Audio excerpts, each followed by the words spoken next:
Bienvenue à tous à l'introduction à la stratégie et la gouvernance cloud. Partie 2, penser sa stratégie cloud. Au sommaire du jour, nous allons aborder 5 points qui vont vous aider à constituer votre stratégie cloud. Nous allons tenter de comprendre les motivations de l'entreprise, d'identifier les moteurs métiers, de réfléchir à l'impact financier de cette prise de décision, de ne surtout pas oublier la sécurité cloud au sein du projet et enfin d'analyser l'existant pour mieux aborder la migration vers le cloud. Pourquoi migrez-vous vers le cloud? En tant que chef de projet responsable de cette transformation, cette question est extrêmement importante et nous allons voir pourquoi. Cette question, elle est pour les parties prenantes techniques et métiers. Et la réponse à cette question ne peut découler d'une seule partie car il est peu probable que l'entreprise puisse atteindre les résultats espérés. Il faut donc des motivations de migration vers le cloud sérieuses qui vont vous aider et aider l'entreprise à produire des résultats métiers plus efficaces. Personnellement, je distingue deux groupes de motivations, celles liées à la migration et celles liées à l'innovation. Cela peut être pour une réduction de coûts, pour une optimisation des opérations internes, pour s'adapter à de nouvelles demandes géographiques, s'adapter à de nouvelles demandes du marché. Dans quel groupe vous situez-vous ? Il est primordial d'échanger au plus tôt avec les différents services et ainsi définir un modèle simple qui permettra aux équipes techniques de documenter la transformation et parvenir à un consensus. Pour faire simple, alignez les parties prenantes, ayez une compréhension des axes stratégiques et des objectifs de l'entreprise et mappez les résultats des modèles à des solutions spécifiques et des capacités techniques.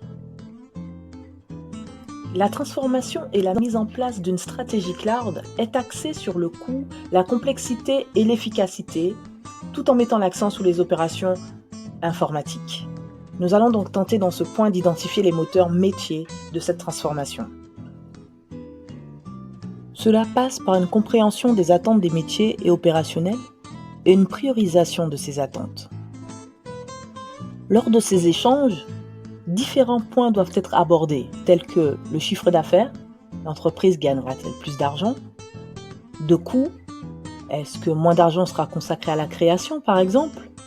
Des bénéfices, est-ce que l'entreprise va dégager un résultat bénéficiaire?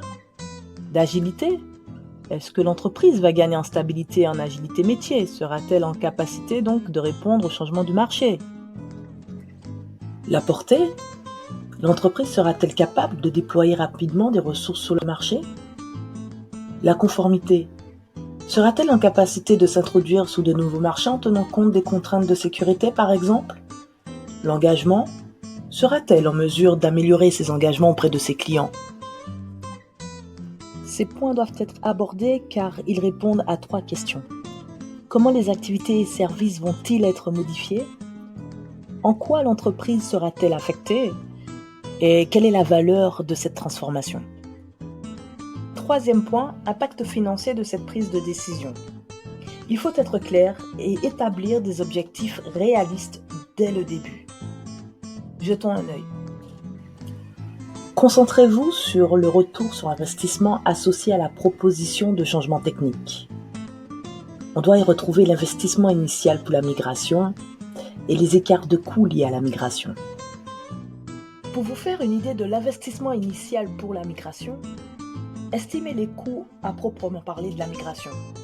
Estimez aussi les coûts des besoins en formation, le temps investi par les membres de l'équipe. Estimez aussi les coûts chez le fournisseur cloud. Étudiez les opportunités offertes par le cloud. Discutez des coûts cachés éventuels et des coûts supplémentaires. En ce qui concerne les écarts de coûts liés à la migration, n'hésitez pas à prendre en compte l'arrêt ou la réduction des data centers, le non-renouvellement du matériel ou des licences, la récupération des ressources physiques, des serveurs, des racks, voire peut-être la réduction de la consommation d'énergie ou la consolidation fournisseur. Il faut aussi tenir compte de la compréhension de la comptabilité cloud. Il est important de comprendre cette comptabilité car cela change la façon dont les coûts sont comptabilisés par le service informatique. Cela peut amener à revoir le modèle de récupération des données de facturation en interne. Donc, trouvez votre équilibre, cela est important il faut y réfléchir. Dans tout projet, la sécurité est fondamentale. L'adoption de services cloud ne doit pas changer les objectifs de sécurité d'une entreprise. Ce qui change, c'est la manière de les atteindre. Il faut donc adapter une approche agile de la modernisation de la sécurité et garder à l'esprit que l'hébergement des services dans le cloud a pour effet de répartir les responsabilités opérationnelles et de sécurité, donc adopter un modèle de responsabilité partagée. Arrivé à ce stade de votre étude, il est important d'avoir un regard concret sur l'existant, de faire preuve de transparence. L'inventaire complet des ressources, applications, logiciels, matériels, OS, métriques, performances financières, cet inventaire doit être effectué pour vous permettre de convertir votre étude en plan de migration pour guider les activités techniques requises. La mise en place de votre plan de migration au plan technique doit être au cœur de votre stratégie cloud. Pour guider les activités techniques requises, vous avez besoin de faire l'inventaire de votre existant et de mettre en place des équipes qui seront responsables de la réalisation des tâches techniques, qui seront responsables de la mise en œuvre des modifications, responsables des implémentations de mécanismes de gouvernance, de protection et de contrôle. Après avoir évalué l'existant, charge de travail, actifs, applications, etc., déterminez la meilleure approche technique pour chacun des points que vous avez évalués et ainsi déterminer comment migrer, voire innover ces derniers. N'oubliez surtout pas de mettre en place un plan de compétences pour chacun des intervenants sur ce projet. La formation au service cloud doit être dispensée aux différents acteurs. Voici ce que je vous propose de retenir.